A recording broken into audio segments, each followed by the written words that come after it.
காதுலயே ஊத்துறியில தேனை கொஞ்சம் வாயில ஊத்துங்கன்னு போயிட்டாங்க. இவ்வளவு நேரம் நான் பேசுறேன்ல, ஒரு தலைவரை பேச சொல்லு இவ்வளவு நேரம். ஏன்னா எஜமாங்க வச்சுப்பான், அப்புறம் தட்டை எழுந்திக்கிட்டு தெருவாலயம். 2016 இவ்வளவு நேரம் என்னோட நீங்க இப்படி சுத்தி இத்தனை கருவியில் வச்சு எடுத்தீங்களா? 26 நெருங்கும் போது நிக்கிறீல்ல, 26க்கு அப்புறம் இன்னும் நிறைய பேர் கூடி கூடி ரொம்ப நேரம் என்னை பேச விடுவீங்க. எங்க அப்பா மணியரசன் சொல்ற மாதிரி தம்பி பேட்டி கொடுத்தா அது ஒரு பொதுக்கூட்டம் தான். உங்க பெருமையான சாதி வச்சிருக்கப்ப அதை வச்சு வாழ்ந்துக்கிட்டு கும்பிட்டு போயிட்டே இருக்கும். நீ வாழ்ந்துக்கிட்ட வேண்டியதானே? எதை காப்பாத்த போறாரு? சாதியை காப்பாத்தி சாதிச்ச ஒண்ணு சொல்றான், ஒண்ணு சொல்லிடுற அவனாவது ஒருத்தன் ஒண்ணு சொல்லிடுறான், அந்த சாதியை காப்பாத்தி நான் சாதிச்சேன்ட்டு. கடைசியா சாதி கட்டவங்க 2-3 சீட்டுக்கு மண்டிட்டு நக்குவேன். கேவலம் கேவலங்க. பட்டியல இருந்து பட்டியலே இல்லாதவன் போய் நின்றுக்கிட்டு இருக்கா. பட்டியல இருந்து வெளியேற்றுன்னு ஏதாவது வெறியாயிரப்போறேன். இதெல்லாம் பேச முதல்வரை போய் சந்திச்சு சொல்லணுமா? முதல்வர் எந்த நாட்டில் இருக்காரு? சந்திரமண்டலத்தில் இருக்காரா? செய்திகள் தராத தீவுல இருக்காரா? நாங்க சொன்னாதான் உங்களுக்கு முறையிட்டு வேண்டாதான் ஏற்றுவீங்களா? அப்பா அப்பான்ற செத்தவன் உன் மகன் இல்லையா? கேட்கறதுக்கு பார்த்து சொல்லுங்க, செத்தவன் உன் மகன் இல்லையா? உங்க மகன் இல்லையா? இந்த நாட்டின் தலைவனுக்கு தன் நாட்டு குடியில ஒரு உயிர் போயிருக்குன்னா அந்த துயர், அந்த வலி உங்களுக்கு தெரியாதா? தாயின் கண்ணீர் இழப்பு, ஒரு குடிகளின் இழப்பு தெரியாத எப்படி தலைவனா அதிகாரத்தில் இருக்க முடியும்? இங்க ஆள்ற மக்கள், நீங்க ஆள்ற நாட்டை காப்பாத்தாம கீவாவை காப்பாத்த, இதெல்லாம் சிரிப்பா இல்ல? கீவாவை காப்பாத்த போராட போறாங்கப்பா. வந்திருக்கு கீவாவை காப்பாற்றுவோம் பாருங்கன்னு போட்டுருக்காப்ல. சிரிக்காத, போட்டிருக்கா இல்லையா சொல்லு, உண்மையை சொல்லு. கீவாவுக்கு என்னடா பிரச்சனை சொல்லுங்கப்பா? என்ன பிரச்சனை? அது ஒன்னே மாதிரியா எல்லாத்தையும் தனியாருக்கு விட்டுட்டு நிக்குது? கல்வி, மருத்துவம், குப்பையாள்றது கூட இந்த அரசியல் ஆய்க்கலன்னு சொல்லுது. குப்பையை கூட அள்ள முடியாது, ஏன்னா குப்பைகள்ட்ட அதிகாரம் போயிடுச்சு. குப்பைகள்ட்ட அதிகாரம் போயிடுச்சு.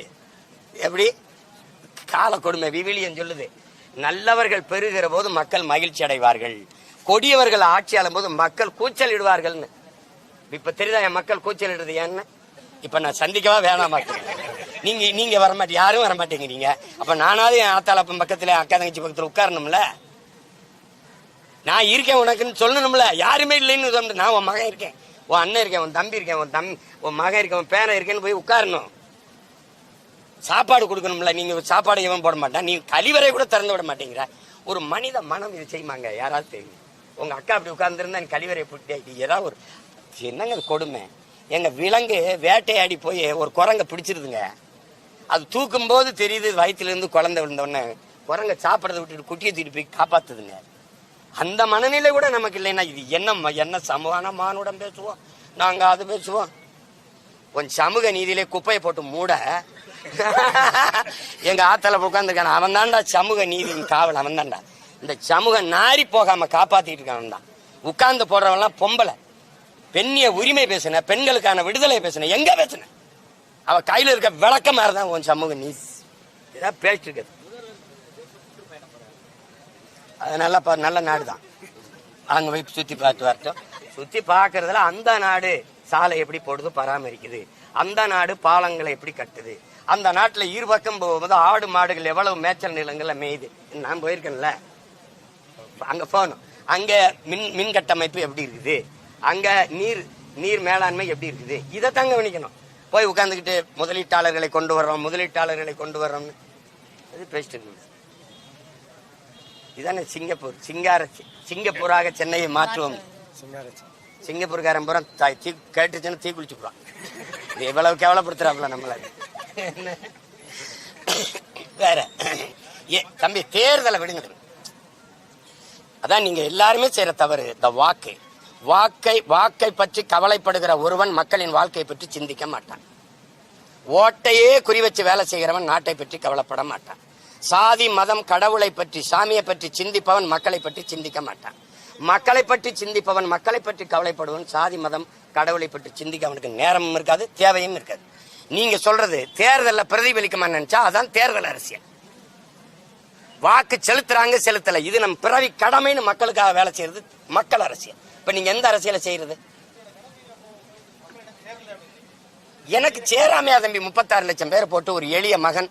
தம்பி, இந்த பாராளுமன்ற தேர்தலில் ஒரு தொகுதிக்கு நான் எவ்வளவு செலவழிச்சிருப்பேன்னு நினைக்கிறீங்க? மற்ற கட்சிகள் எவ்வளவு செலவழிச்சிருக்குன்னு சொல்லு. நீங்க அண்ணனும் தம்பியமா பேசுவோம், ஊடகத்தை விடுங்க.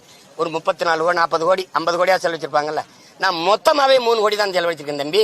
36,50,000 ஓட்டு போட்டு 3வது பெரிய கட்சி, அங்கீகரிக்கப்பட்ட ஒரு கட்சி, தனியா நின்று ஒரு கட்சி அங்கீகரிக்கப்பட்டது ஐயா விஜயகாந்துக்கு அப்புறம் நானும் ஒன்றும் இல்லை. அவர் 40 வருஷம் நடிச்சு புகழ்பெற்ற ஒரு திரைக்கலைஞன், அங்கீகரிக்கப்பட்டார். அதுக்கப்புறம் ஒரு எளிய மகன், எனக்கு என் வேட்பாளர் யாருன்னு தெரியாது.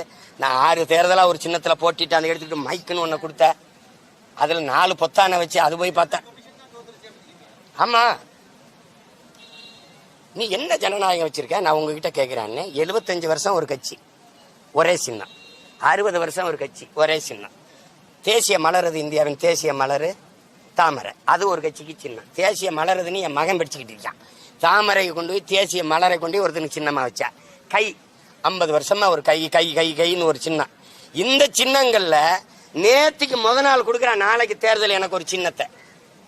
ஒரு பின்புலம் இல்லாத எளிய பிள்ளைகள் நாங்க ஒன்னா மோதணும் அப்படின்னா இது என்ன ஜனநாயகம்? இதுல சம வாய்ப்பு, சம உரிமை, இந்த ஒரு வார்த்தைகளை வேற நீ போட்டுக்குருவ. ஜனநாயகத்துல சம வாய்ப்பு, சம உரிமைன்னு. நீங்க தினம் ஜிம்முக்கு போய் உடம்ப நல்லா வச்சிருப்பீங்க, எனக்கு இடுப்பு கீழே விளங்காது. நானும் நீங்களும் ஒரே கோட்ல ஓடி, டிராக்ல ஓடி வெற்றி கோட்டை தொடணும். இதான் ஜனநாயகமா? நீ வச்சிருக்க ஜனநாயகமா? எடுத்துரு, எல்லாருக்கும் ஒவ்வொருத்தருக்கும் புதுசு புதுசா சின்னத்தை கொடுமோத சொல்லுவா, மோதுவோம்.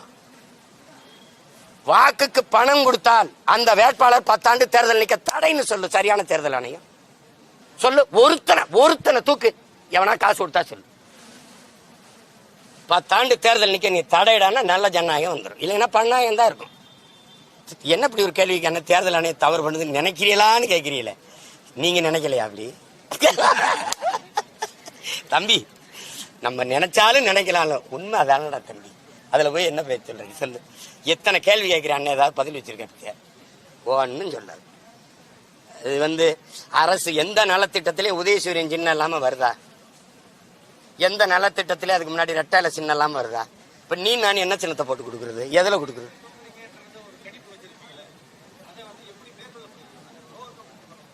தம்பி, நான் எங்க தோற்றேன்னு நீ சொல்லு. 4.5 லட்சம் ஓட்டு வாங்கினேன், 1.1. இன்னைக்கு 8.22. 6 மணி நேரம் என் வாக்கை நீ என்னல. ஒரு புது சின்னத்தை கொடுத்து இந்தியாவை யார் ஆள்றது? அப்படி பார். ஐயா மோடியா, அருமை சகோதரர் ராகுலா, இதுதான் போட்டி. ஐயா எடப்பாடி ஒரு தலைமையை வச்சுக்கிட்டாப்புல ஒரு கூட்டணி. ஐயா ஸ்டாலின் ஒரு தலைமையை வச்சுக்கிட்டாரு ஒரு கூட்டணி. தம்பி அண்ணாமலை மோடியை முன்னிறுத்தி ஒரு கூட்டணியை வச்சுக்கிட்டாப்புல. நான் ஒத்த மகன், ஒன்னும் கிடையாது. ஆனா இதுல நான் வளர்ந்துருக்கேன்னா இல்லையா? 8.2. இந்தியாவை யாராலும் நான் அது இல்லை, ஆட்டத்துல இல்லையே. நான் இந்த மண்ணின் மகன், இந்த மண்ணுக்கான மகன்.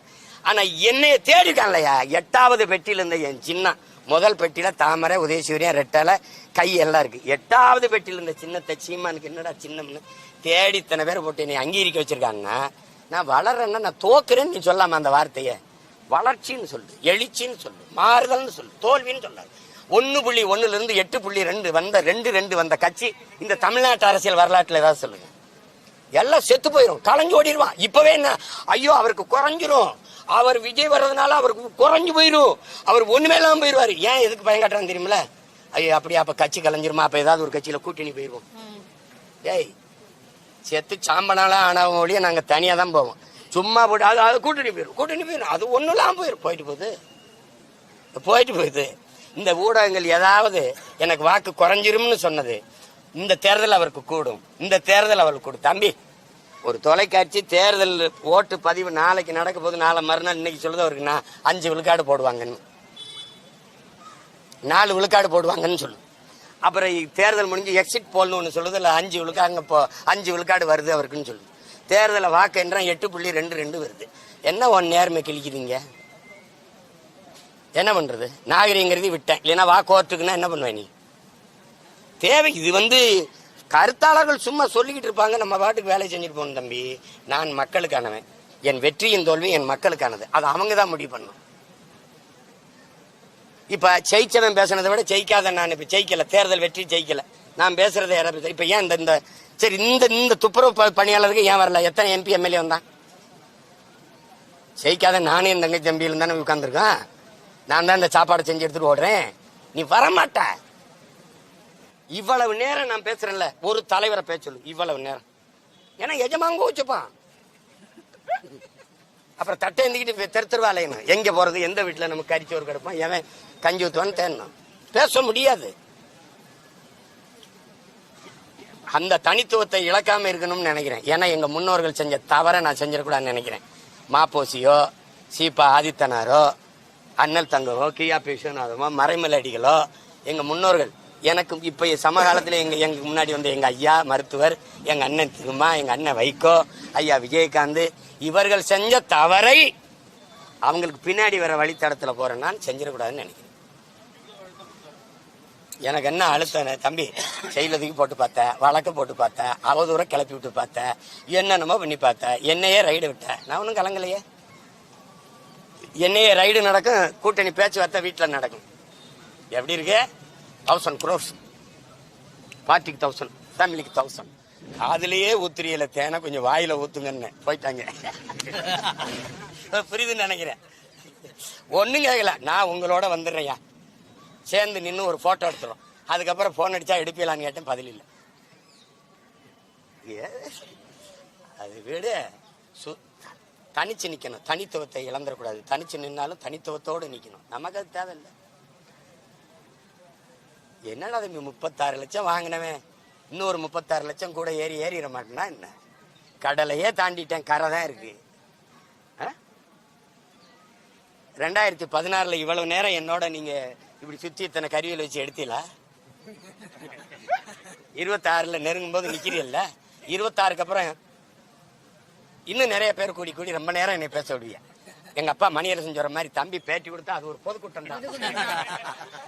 ஆனா இவ்வளவையும் போட்டீங்கன்னா, இதையெல்லாம் போட்டீங்கன்னா நான் என்னைக்கே வென்றிருப்பேன். நீ இந்த தங்கச்சி சொல்ற மாதிரி ஒரு வரி அப்படி போட்டு